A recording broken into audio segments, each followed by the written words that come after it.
રાજુ કરપડા અને પ્રવીણ રામ જેલથી છૂટી ગયા છે, એટલે કે તેમને જામીન મળી ગયા છે. ત્યારે હવે આમ આદમી પાર્ટી તેમના સન્માનનો કાર્યક્રમ કરી રહી છે. જૂનાગઢમાં પ્રવીણ રામના સન્માન કાર્યક્રમ અને ખેડૂત સન્માન કાર્યક્રમ જેવું સંવાદ કાર્યક્રમ જેવું જે કાર્યક્રમ છે એ થયું છે.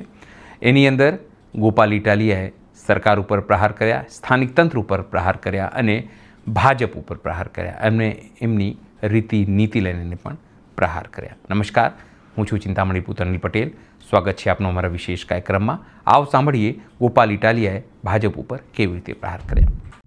મારા પિયુષભાઈ પરમાર, કૈલાસભાઈ સાવલિયા અને તમામ મંચસ્થ મહેમાનશ્રીઓ, દોસ્તો, આજે પ્રવીણભાઈ જેલમાંથી બહાર આવ્યા પછી પહેલી વખત એમના નેતૃત્વમાં આ કાર્યક્રમ થઈ રહ્યો છે અને એટલે આ કાર્યક્રમનું ખૂબ મહત્વ એ બાબતનું છે કે આટલો લાંબો સમય સુધી જેલમાં એક માણસ રહ્યા પછી એને શું જોયું, શું વિચાર્યું, કેવું લાગ્યું, હવે શું લાગે છે, આગળ શું કરશે, એ વિચારો આપણને સૌથી પહેલી વખત જાણવા મળશે પ્રવીણભાઈના માધ્યમથી આજે આપણને. એટલે આ કાર્યક્રમનું મહત્વ છે.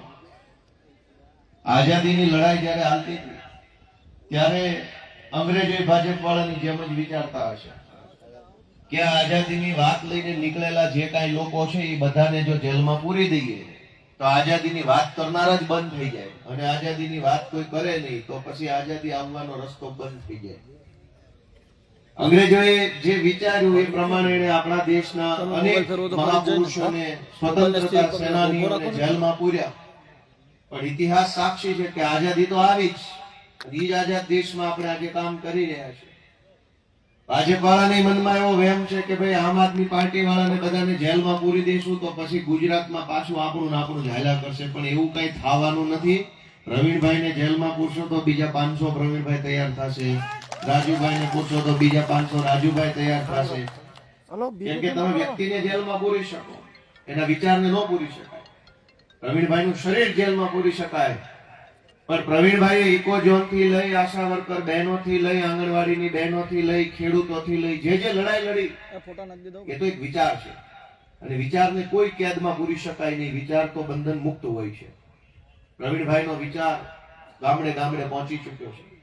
મને એ વાતની સૌથી વધુ ખુશી છે, કેમ કે હું અનેક વખત જેલમાં ગયેલો માણસ છું, પણ હવે તો રીઢો થઈ ગયો જેલમાં જઈને, વાંધો નથી.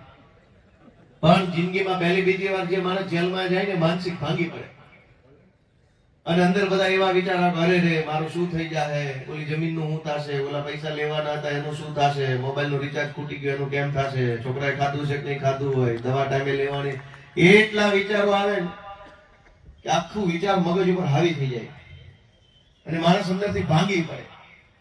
અને બહાર પાછું બીજા જે કાંઈ હોય, ઓળખીતા પાળખીતા કે આપણા સમર્થકો હોય કે આપણા પ્રત્યે સારી લાગણી ધરાવનારા લોકો હોય, એ જરા પ્રકાશ થઈ જાય કે ભાઈ મૂક ને આ બધું આમાં હું હવે આ જો તું જેલમાં જો બધા બહાર જલસા કરે છે, ગોપાલભાઈ ની બધા રોટલા છે કે જો તમને જેલમાં પુરાઈને આમ રોટલા જાણે ના તો તાવડો માંડ્યો જેલના ગેટે તમે શેકી શેકી ખાતા હોય, આવું થાય. કોઈ રોટલા તો ભાજપ વાળા શેકે છે, પણ પ્રવીણભાઈની શુભેચ્છા, અભિનંદન, છોડ્યું બારગામ ઈ કે ભાઈ બધું આ અમારો પરિવાર જ, અમારા બેના છોકરા બરાબર છે, કે આ બધા ખેડૂતો છે, આ ગુજરાતની જનતા છે, એ જ અમારો પરિવાર. મેં અત્યારે આ સ્ટેજ ઉપર કીધું ને બહાર કીધું કે તમારા ઘરેથી અમારા બેન છે, બાળકો છે, એ 3-4 મહિના એકલા રહ્યા છે, એને અંદરથી દુઃખ પહોંચ્યું હોય તો જરાક એમની સાથે સમય વિતાવવા મળે, સુખ દુઃખની વાતો થાય, અને પછી તમે પાછા કામે વળગો તો વાંધો ન આવે. એવા સીધા આવ્યા છો તો પછી હું એમ.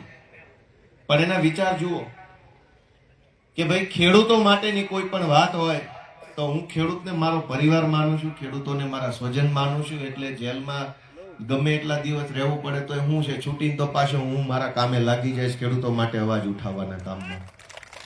અને હજુ ક્યાં 15 દિવસ થયા છે, ત્યાં આવી ગયા આપણી વચ્ચે. એમની આ નિષ્ઠાને સલામ છે. પહેલા તો એમની આ ધગશ છે, એમની આ નિષ્ઠા છે, ખેડૂતો પ્રત્યેની લાગણી છે ને એને સલામ છે. દરેક માણસ આવું નથી કરી શકતો.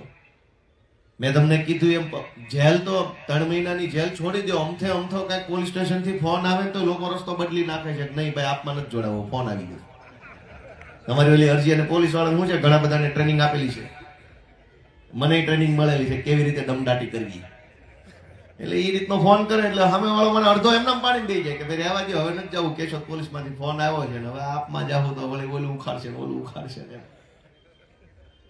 પણ આપણા માટે ગર્વની બાબત એ છે કે આપણને પ્રવીણભાઈ રામ પેલા મળ્યા હતા, આમ આદમી પાર્ટીને અને ગુજરાતની જનતાને. હવે એ લોઢાની ભાઈ શું કહેવાય એને, આગની ભઠ્ઠીમાંથી તપીને હજર થઈને હોના જેવા પ્રવીણભાઈ પાછા મળ્યા છે. પહેલા વગર જેલના પ્રવીણભાઈ હતા, હવે જેલમાં જઈને કમ્પ્લીટ થઈને ટ્રેનિંગ લઈને ડિગ્રી લઈને આવેલા માણસ છે કે જો આ હજર માણસ આ 3 મહિના જીરવી જાય એવો માણસ. નકર ઘણી વાર એવું હોય જેલમાં ન ગયા હોય ને ત્યાં સુધી એ હાંકલાન પડકારાન બાકાજીકી વાળો માહોલ હોય. 15 દી રહી આવે ને એટલે માણસ કૂણો પડી જાય, હાવ ટમેટા જેવો થઈ જાય. જેલમાં જઈને આવે ને પછી હજર બમ વાત કરે ને તો માનવું કે ભાઈ વાણામાં દમ તો છે, આ જ હાલે એમ છે. હવે એટલે પ્રવીણભાઈ રામ પહેલા આપણને મળ્યા હતા, પણ હવે પ્રવીણભાઈની અગ્નિ પરીક્ષા થઈ ગઈ, એમાંથી સફળતાપૂર્વક અગ્નિ પરીક્ષા પાર કરીને પાસ કરીને હજર બમ થઈને આપણી વચ્ચે આવ્યા છે. એ બદલ પ્રવીણભાઈનું હું સ્વાગત કરું છું પાછું ફરી એક વખત. અને આ અગ્નિ પરીક્ષા બધા નથી આપી શકતા, દરેક લોકોને બધાને બધું બનવું છે અને બધાને બધું આગળ વધવું છે, પણ બીક લાગ્યા કરે છે. દોસ્તો, આમ આદમી પાર્ટી ગુજરાતમાં એક આશાના કિરણ તરીકે આગળ વધી રહી છે. છેલ્લા કેટલાય વર્ષોથી તમે જુઓ તો ભાજપ કોંગ્રેસ, ભાજપ કોંગ્રેસ, ભાજપ કોંગ્રેસ, એ કહેવા પૂરતા બે પણ હોય એક ના એક. કા ભાજપ વાળા કોંગ્રેસમાં આવી ગયા હોય, કા કોંગ્રેસ વાળા ભાજપમાં આવી ગયા હોય, નો આવ્યા હોય તો અંદર રહીને એકબીજાનું હામ કામ કરતા હોય. 30 વર્ષ થઈ ગયા આમ કરતા કરતા, લોકોની સેવા ન કરી, લોકોનું કામ ન કર્યું, ગુજરાતના ખેડૂતોનો અવાજ ન સાંભળ્યો, સામાન્ય છેવાડાના માણસની વેદના ન સાંભળી. અને ભગવાને આશીર્વાદ આપ્યા, ભગવાને એવું કર્યું કે આમ આદમી પાર્ટીને મોકલી ભારત દેશમાં અને ગુજરાતમાં. આમ આદમી પાર્ટીની અંદર આમથી ઈશુદાનભાઈ આવ્યા, આમથી પ્રવીણભાઈ આવ્યા, આમથી હું આવ્યો, આમથી ચૈતરભાઈ આવ્યા, અને ભગવાનની આશીર્વાદથી થયું સરસ મજાનું કામ. અને આખા ગુજરાતની આશા અને ભરોસો હવે આમ આદમી પાર્ટી ઉપર બંધાણો છે. દોસ્તો, એ કેવડી મોટી ગર્વની બાબત છે. અત્યાર સુધી ભાજપને કોઈ ચેલેન્જ આપવા વાળો માણસ નહોતું, લલકાર પડકાર ફેંકવા વાળો માણસ નહોતું, બધા એના ને એના જ હતા, બધા હંપીને કામ કરતા હતા, એટલે કોઈને કઈ વાંધો નહોતો રાજકારણીઓનો. પણ આ પહેલી વખત એવું બન્યું કે સિરિયસલી ભાજપની સામે પડવા વાળા જુવાનિયાઓ હામાં આવ્યા, કે જેવું બોલે એવા જ અંદર હોય. પાછા એવું નહીં કે માઇકમાં જાજુ બોલું ને અંદર ખાનેથી ગોઠવણ પાડી દેવી. સહેજ હાચા જુવાનિયા હામાં આવ્યા હતા તો કાં આટલા બધા તકલીફમાં આવી ગયા બીજેપી વાળા. અત્યાર સુધી સેટિંગની રાજનીતિ હાલતી હતી તો બધાને મજા આવતી હતી. હાચા દિલથી બાંધવા વાળા, હાચા દિલથી અવાજ ઉઠાવવા વાળા, હાચા દિલથી ખેડૂતો માટે લડનારા લોકો આવ્યા તો પડી ગઈ તકલીફ. અને હજુ જો ગુજરાતની જનતાના આશીર્વાદ મળશે ને તો આ ભાજપ વાળા ગોત્યા હાથમાં આવવાના નથી, પૂરી મને વિશ્વાસ છે. મિત્રો, રાજકારણ બન્યું શું કામ છે? દુનિયાના તમામ દેશમાં નેતાઓ છે, પાર્ટીઓ છે, ચૂંટણીઓ છે. આપણા દેશમાં પાર્ટી છે, નેતા છે, ચૂંટણીઓ છે. શું કામ બનાવ્યું છે આ બધું? દુનિયાના બીજા દેશોમાં ચૂંટણીઓ આવે, નેતા જીતે, પછી કામે વળગે છે. આપણા દેશમાં તો શું છે કે ભાઈ ચૂંટણીઓ આવે, ભાજપ વાળા જીતે અને પછી કોન્ટ્રાક્ટે વળગે, કામે નથી વળગતા. ચારો તરફ મારો કોન્ટ્રાક્ટ, તારો કોન્ટ્રાક્ટ, કટકી ખનીજનો કોન્ટ્રાક્ટ, રોડનો કોન્ટ્રાક્ટ, નાળાનો કોન્ટ્રાક્ટ, ગટરનો કોન્ટ્રાક્ટ, કેમેરાનો કોન્ટ્રાક્ટ, ડીઝલનો કોન્ટ્રાક્ટ, બસનો કોન્ટ્રાક્ટ. ગુજરાતમાં સૌથી મોટી દોસ્તો દુઃખની બાબત એ છે કે નેતા બધા જ ભાજપના અત્યારે કોન્ટ્રાક્ટરો બની ગયા છે. કોઈ નેતા જનતા માટે કામ નથી કરી રહ્યા. જનતા માટે કોણ કામ કરે છે? આમ આદમી પાર્ટી જનતા માટે કામ કરે છે. અમે કોઈ કોન્ટ્રાક્ટર નથી ને એટલે ખોખારો ખાઈને બોલી શકીએ છીએ, તાકાતથી બોલી શકીએ દોસ્તો. કેમ કે અમને કોઈ કોન્ટ્રાક્ટની લાલચ નથી, લોભ નથી, જોતાય નથી. હું તો છું ધારાસભ્ય. વિસાવદરમાં પૂછો, કાંઈ કોઈ એવું ન કહી શકે ગોપાલભાઈ કટકી માગે છે, કટકો માગે છે. નહીં ભાઈ, કટકી કટકામાં આપણને રસ નથી, આખી સરકાર જ બટકાઈ દેવાની છે. કટકી કટકે કામ થાય એમ નથી આપણું. સરકારથી ઓછી પાવલી ન ખપે. નાની વાત જ ક્યાં કરવાની છે ભાઈ? ખેડૂતના પેટે જન્મ્યા છીએ તો વાત તો હજડ બમ જ કરશું ભલામણ. પછી ભલે નહીં ભાગમાં હોય તો નહીં મળે, બાકી વાત ઢીલી નાની કરવાની થતી નથી કોઈ દિવસ. પણ આજ દુર્ભાગ્ય આપણું એ છે કે બધા જ ભાજપના નેતાઓ કોન્ટ્રાક્ટરો બની ગયા છે અને પોતાને કોન્ટ્રાક્ટ મળે, પોતાને કટકી કરવા મળે એટલે જોરથી ભારત માતાની જય બોલાવતા જાય છે, કટકી કરતા જાય છે, કોન્ટ્રાક્ટ લેતા જાય છે, ગામને ઓળા રવાડે ચડાવતા જાય છે. એવા સમયની અંદર આમ આદમી પાર્ટી એક આશાનું કિરણ બનીને આવી છે મિત્રો. અને આમ આદમી પાર્ટીને આગળ લઈ જવાની જવાબદારી આપણા બધાની છે. આ પ્રવીણભાઈ રામ કે ચૈતરભાઈ કે ગોપાલભાઈ લડાઈ લડવાનું જો બંધ કરી દે અત્યારથી, હમણાંથી કે ભાઈ નથી ભાજપ સામે લડાઈ ઝઘડો કરવો, તોય કોઈ દિવસ ભૂખે નહીં મરે અને દુખે નહીં મરે. એટલા કેપેબલ તો ભગવાને એને પેદા કર્યા છે. આ બધાને હાથમાં બળ છે, દિમાગમાં બળ છે, ભગવાનની દયાથી એમના ઓળખાણ સંપર્કો એવા હારા છે કે કોઈ દિવસ દુખી નહીં થાય. તો પછી આ બધા લોકો લડે છે કોના માટે? એને પોતાને કઈ દુઃખ નથી, તકલીફ નથી, તો શું કામ જેલમાં જાય છે? જેલમાં એટલે જાય છે કે ગુજરાતની જનતાને ભાજપની ગુલામીમાંથી આઝાદ કરાવવા માટેની લડાઈ લડી રહ્યા છે ને એટલે જેલમાં જવું પડે છે.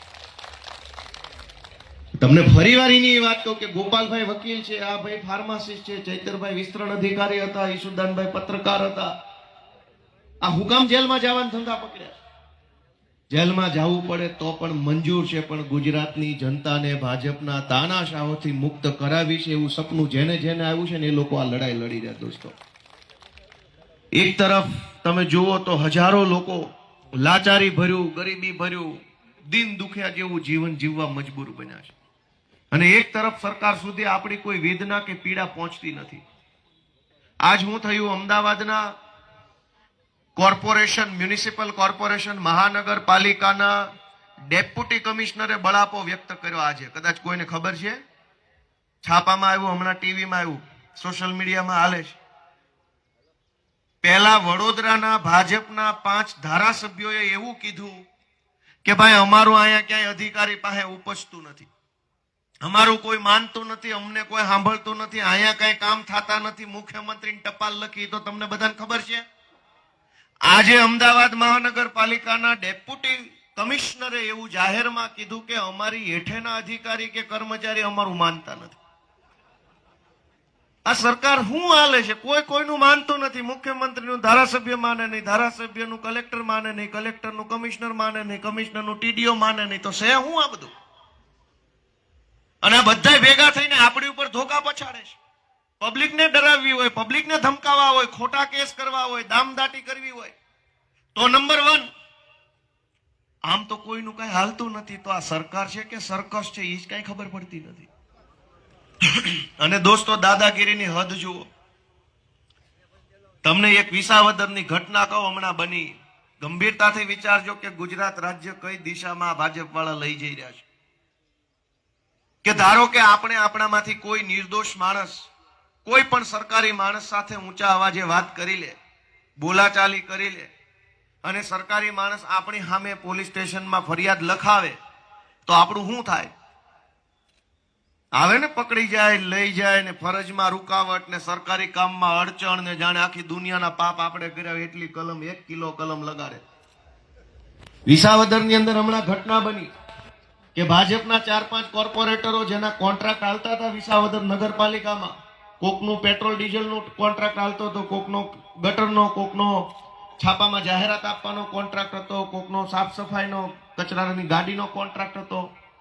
વિસાવદર નગરપાલિકામાં કોઈ ચીફ ઓફિસર હારા માણસ આવી ગયા, ઈમાનદાર, વતન પ્રેમી માણસ, એટલે એને ખોટા બિલ ઉપર સહી કરવાની ના પાડી દીધી કે ભાઈ સાચા હશે તો કામ ઊભું નહીં રહે, ખોટા હશે તો ક્યાંયથી થશે નહીં. તો ભાજપના 4-5 કોર્પોરેટરો વિસાવદર નગરપાલિકામાં જઈ અને ચીફ ઓફિસરને ધમકાવવાનું ચાલુ કર્યું. એની ફરિયાદ વિસાવદરની નગરપાલિકાના ચીફ ઓફિસરે વિસાવદર પોલીસ સ્ટેશનમાં આપી કે મને આ લોકો ધમકાવે છે. તો એની ફરિયાદના કારણે વિસાવદરના કોર્પોરેટરોએ હામી ફરિયાદ આપી પોલીસ સ્ટેશનમાં કે ચીફ ઓફિસર અમને ધમકાવે છે. પોલીસે શું કર્યું કે તે દિવસે વિસાવદરના ચીફ ઓફિસરની ધરપકડ કરી લીધી, જામીન લેવડાવ્યા. અને ભાજપ વાળાની ઉપર જે ફરિયાદ ચીફ ઓફિસરે કરી એની તપાસ ચાલુ છે. હવે કે દિવસે પૂરી થાય ભગવાન જાણે. વાત સમજ્યા કે ન સમજ્યા? સરકારી માણસને પકડીને જેલમાં પૂરી દઈને જામીન બામીન લેવા પડ્યા. ભાજપના માણસોને કઈ ન થયું. એકવાર જોરથી તાળીઓ પાડો. કેવી સારી વાત કહેવાય. તમે ને હું કેશોદ ના કે તમારી પોતપોતાની નગરપાલિકાના ચીફ ઓફિસરને 4 શબ્દો કહી દઈએ તો ઓછા ઉતરે આ? તો ક્યાંને પાસા કરી નાખું, કાચા કરી નાખું, પાકા કરી નાખું, કેટલું કરી નાખે.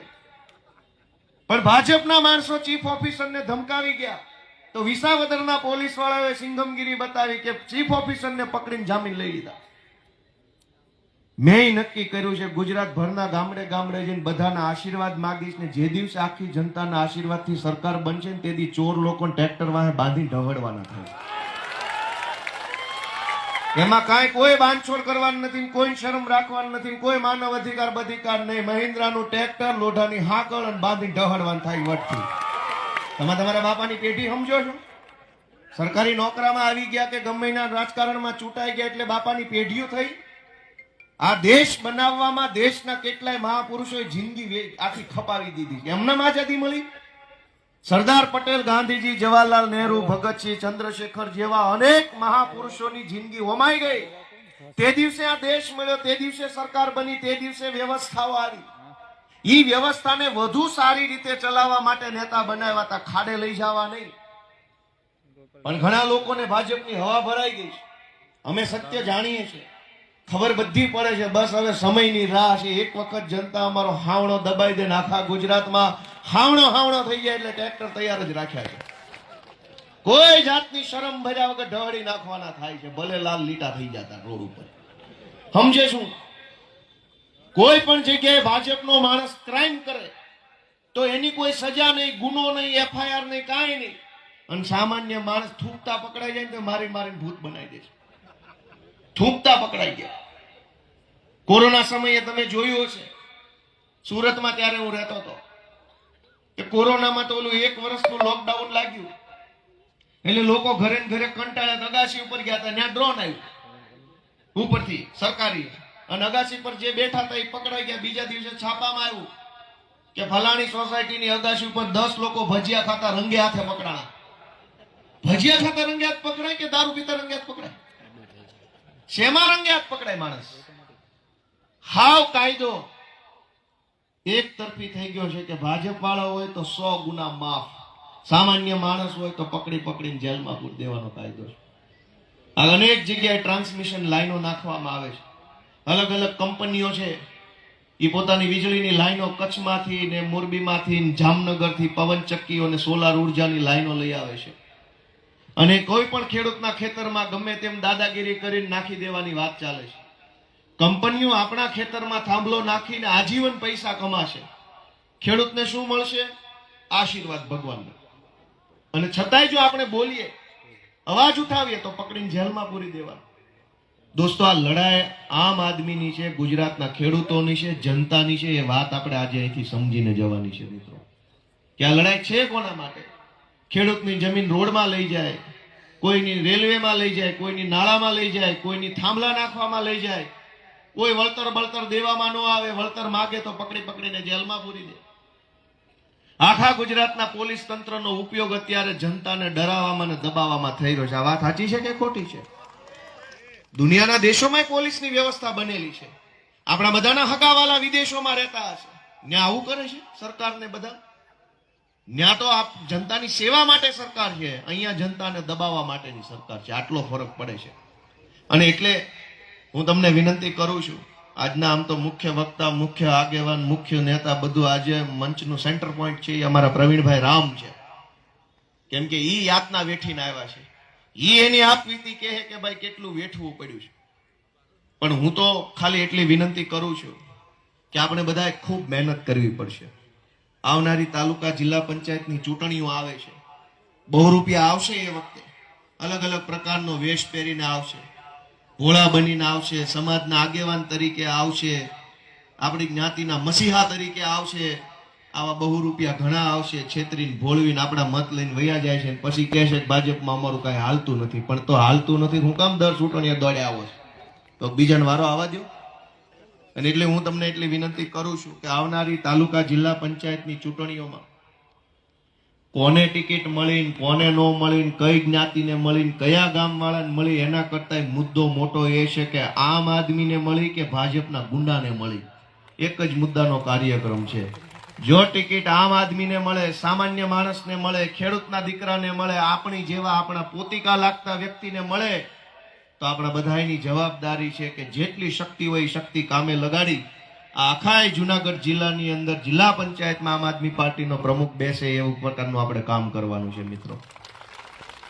આજે ફરી એક વખત પ્રવીણભાઈ રામને હું શુભેચ્છા પાઠવું છું, કેમ કે એમણે જે પોતાની શક્તિ બતાવી છે, જે રીતે જેલમાં રહ્યા પછી પણ મક્કમ મનોબળ સાથે, પૂરી તાકાત સાથે તેઓ આજે સ્વસ્થ ચિત્તે આપણી વચ્ચે છે. અને ખાસ તો પ્રવીણભાઈના પરિવારનો હું જાહેરમાં આભાર માનવા માંગુ છું, કેમ કે એમના પપ્પા ભોજા બાપા, એમના ભાઈ રમેશભાઈ, એમના પત્ની, મમ્મી બધાને હું મળ્યો હતો જેલ સમયે. ત્યારે હું મારે ફરજના ભાગ રૂપે પૂછતો કે કાંઈ મૂંઝાતા નહીં, કાંઈ ચિંતા કરતા નહીં, થઈ જશે, અમે બધા ભેગા છીએ. મને કે ઈ ક્યાં કહેવાનું જ આવે છે, મૂંઝાતા થોડા હોય અહીંયા. અમારા છોકરો હારા કામ કરીને જેલમાં ગયો છે, અમે તો વટથી બેઠા છીએ ગામમાં, તો અમે કહીએ છીએ કે અમારો છોકરો હારા કામમાં છે. ઈ થોડો કાંઈ દારૂ પીને ગાડી હાંકીને ભટકાડીને કોકને મારી નાખવાના કેસમાં ગયા. પરિવારની મક્કમતા, મહાનતા જુઓ કે પરિવાર પોતે પણ જો આટલો મજબૂત અને મક્કમ હોય તો એ કેવડી મોટી વાત કહેવાય. એટલે પ્રવીણભાઈના આખા પરિવારને હું તો આભાર માનું છું ને એમના પ્રણામ કરું છું કે એમણે પ્રવીણભાઈ જેવા આગેવાનને આપણને આપ્યા છે. નહીતર પરિવાર જો થોડોક ઢીલો પડી જાય, પરિવાર જરાક દુઃખી થઈ જાય તો આપણા બધાના હાથ બંધાઈ જાય, આપણે જરાક મુશ્કેલીમાં આવી જાય કેવી રીતે કરવું. કેમ કે આ કઈ જેલના તાળા એવા તો નથી હથોડો મારીને તોડ નાખીએ, પણ બધી જ વિકટ પરિસ્થિતિની અંદર ખૂબ નિષ્ઠા સાથે, ખૂબ ઉત્સાહ સાથે પ્રવીણભાઈના પરિવારે, પ્રવીણભાઈએ આમ આદમી પાર્ટીને સહકાર આપ્યો, આપણા માટે લડાઈ લડવા માટે થઈને એમણે નિષ્ઠા બતાવી. એ બદલ પ્રવીણભાઈ રામનો ખૂબ ખૂબ હૃદયપૂર્વક આભાર વ્યક્ત કરું છું.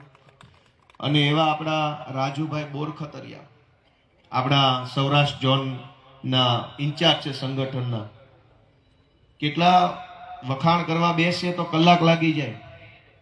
એટલા બધા ઉત્સાહી અને નિષ્ઠાવાન વ્યક્તિ આપણને મળ્યા છે કે રાજકારણમાં બહુ ભાગ્યે જ આવા સારા માણસો મળતા હોય છે. પોતે શિક્ષક છે અને બોટાદના કડદાકાંડમાં સૌથી વધુ માર વાગ્યો તો રાજુભાઈ બોરખતરિયાને. જેને હાથે વાગ્યું હતું, માથે વાગ્યું હતું, ઘણું વાગ્યું હતું, તેમ છતાં એ થઈ ગયો તો કોર્ટે એને રજૂ કર્યા ત્યારે હાજર હતો. મારી કરતા વધુ મજબૂત એ હતા તેથી આ માથ હતો પાછો, અને આ માથ રાખી ટાઈટ વાત કરતા રહે કે આમાં ઢીલું પડવાનું થતું જ નથી, ઠેઠ સુધી લડી જ લેવાનું થાય છે. એટલા મક્કમ મનોબળના આપણા રાજુભાઈ બોરખતરિયા છે. અને જેલમાંથી છૂટીને આવ્યા પછી એક દિવસ એ ઘરે નથી બેઠા. આ વ્યક્તિ છે, હું એને અત્યારે યાદ કરું છું. અને એવા અનેક યોદ્ધાઓ આપણને મળ્યા છે કે જેઓ જેલ બેલથી બીતા નથી પણ લોકો માટે લડ્યા કરે છે. આ મુશ્કેલ સમય ગુજરી જશે, આ મુશ્કેલ સમય પસાર થઈ જશે. પ્રવીણભાઈ જેલમાં ગયા, હું જેલમાં ગયો, રાજુભાઈ જેલમાં ગયા, ઓલા જેલમાં ગયા. આ જે કાંઈ સંઘર્ષનો સમય છે એ વીતી જશે, પણ જુલમ કરનારાઓનો જુલમ છે ને અમને યાદ રહે. જે દિવસે અમારી સરકાર આવશે ને તે દી વ્યવસ્થિત રીતે અમે ન્યાય કરવા માંગીએ છીએ દોસ્તો. આમાં કાંઈ અમને કાંઈ મરી નથી જવાના, કાંઈ થઈ નથી જવાનું. મને અનેક વખત જેલમાં પૂર્યો, પણ મેં મારી નિષ્ઠા જાળવી રાખી તો સમાજે મને ઇનામ આપ્યું, સમાજે મને એક માન સન્માન ભર્યું ધારાસભ્યનું સ્થાન આપ્યું. કેમ કે જેલ કરતાંય મોટી જગ્યા વિધાનસભા છે. જે જેલમાં ગયા અને ટકી ગયા એ વિધાનસભામાં ગયા, અને જેલની બીકે ભાગ્યા એ ક્યાં ગયા કોઈ ખબર નથી. જેલ કોઈ કઈ એવી કઈ ટેન્શન બેન્શન અમે નથી લેતા, પણ સરકારમાં બેસીને નબળા નિર્ણયો લેનારા જે કાંઈ લોકો છે, એનો હાથો બનનારા જે કાંઈ લોકો છે, એ બધાને અમે તો યાદ રાખવા માંગીએ છીએ કે તમે પાપના ભાગીદાર બન્યા હતા. દેશને ભાજપ ગુલામ બનાવવા માંગતું હતું ત્યારે દલાલ કોણ કોણ બન્યું હતું ને એની ડાયરી નિભાવવાની થાય છે. અને એટલે આજે હું ફરી એક વખત પ્રવીણભાઈ રામને અને રાજુભાઈ બોરખતરિયાને, રાજુભાઈ કરપડાને, અમારા રમેશભાઈ મેરને, હરેશભાઈ સાવલિયાને, જે લોકોએ આ યાતનાઓ વેઠી છે સમાજ માટે, લોકો માટે, બધાને ખૂબ ખૂબ શુભેચ્છા આપું છું. અને આપણે બધાય ભેગા મળીને નિરંતર રીતે જો લડતા રહીશું તો પરિણામ હવે બહુ આઘું નથી. ચૂંટણી આવે એટલી વાર છે, ગામ રાહ જોઈને જ બેઠું છે. લાગમાં આવવા જોઈએ એક વખત હરખાઈ. કેમ કે હું અનેક ગામડામાં ફરું છું, સામાન્ય માણસોને પૂછું કે કેમ છે, એ કે વાટે જ બેઠા છે, આવવા જ દો. હાથમાં ધોકો લઈને બેઠું છે કે એક વાર ચૂંટણી આવે એટલે ભાજપ વાળાને ખો ભૂલવાડી દેવી છે, કાઠિયાવાડમાં કમસે કમ 50 વર્ષ જીતે નહીં એવું કરી નાખવાનું થાય છે. એટલે આપણે બધાએ ખૂબ મહેનત કરવાની છે. અને આવી રીતે એકજૂટ થઈ અને આગળ વધવાનું છે એવી અપેક્ષા સાથે આપ સૌનો ખૂબ ખૂબ આભાર. ભારત માતા કી જય. જય જય ગરીબી. ગોપાલ ઇટાલિયનની વાતથી આપ કેટલા સમજ છો જરૂરથી કોમેન્ટ બોક્સમાં કોમેન્ટ કરજો. એ સિવાય અમારી યુટ્યુબ ચેનલ લાઈક કરો, સબસ્ક્રાઈબ કરો, બેલ આઇકન દબાવો. સાથે અમારી વેબસાઇટ છે www.gujaratplus.in, ત્યાં પણ જઈને તમે વધુ અપડેટ થઈ શકો છો. અત્યાર માટે આટલું જ. નમસ્કાર.